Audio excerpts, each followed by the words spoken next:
उद्या शुक्रवारी 5 तारखेला तमाम महाराष्ट्रातल्या बहुजन, धनगर, ओबीसी, माळी, साळी, तेली सर्व 18 पगड जातीच्या बांधवांच्या वतीनं यलगार मोर्चाचं आयोजन करण्यात आलेलं आहे। मोर्चा बारामतीच्या प्रांत कार्यालयावर जाणार आहे।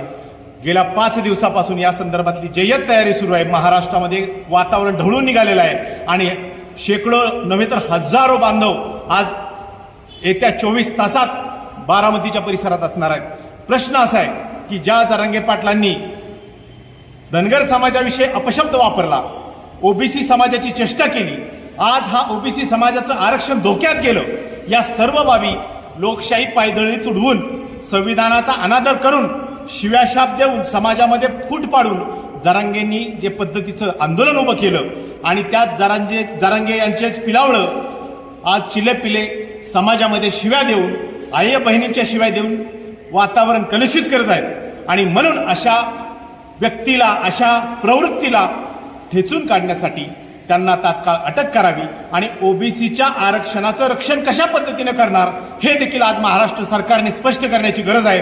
कारण आज तमाम ओबीसी, महाराष्ट्रातला बहुजन धोक्यात आहे आणि म्हणून महाराष्ट्रातला हा ओबीसी बहुजन समाज उद्या काठी आणि घोंगडं आणि डोक्याला फेटा अशा पद्धतीनं पारंपरिक वेशात बारामतीच्या दिशेने येणार आहे। आणि उद्या एक यलगार मोर्चा बारामतीमध्ये पक्ष, गट, तट, भेद, संपूर्ण भेद बाजूला ठेवून, गट तट बाजूला ठेवून एकत्र येऊन आम्ही करणार आहोत। आणि उद्याचा मोर्चा हा महाराष्ट्राला दिशा देणार आहे। 2025 मध्ये महाराष्ट्र कोणत्या दिशेने चाललाय, महाराष्ट्राला एक नवं वळण देऊन बहुजनांचं, ओबीसीचं साम्राज्य येत्या काळात जर टिकवायचं असेल, त्यांचं जर स्वाभिमान जागा करायचा असेल तर आम्हाला रस्त्यावर यावं लागेल, या आंदोलनामध्ये सहभागी व्हावं, अशी म्हणून मी महाराष्ट्रातल्या तमाम ओबीसी, भटक्याविमुक्त सर्व समाज बांधवांना नम्र विनंती करतो। एक दिवस समाजासाठी, एक दिवस स्वाभिमानासाठी, चला 5 सप्टेंबर रोजी उद्या बारामतीच्या दिशेने कूच करूया। धन्यवाद।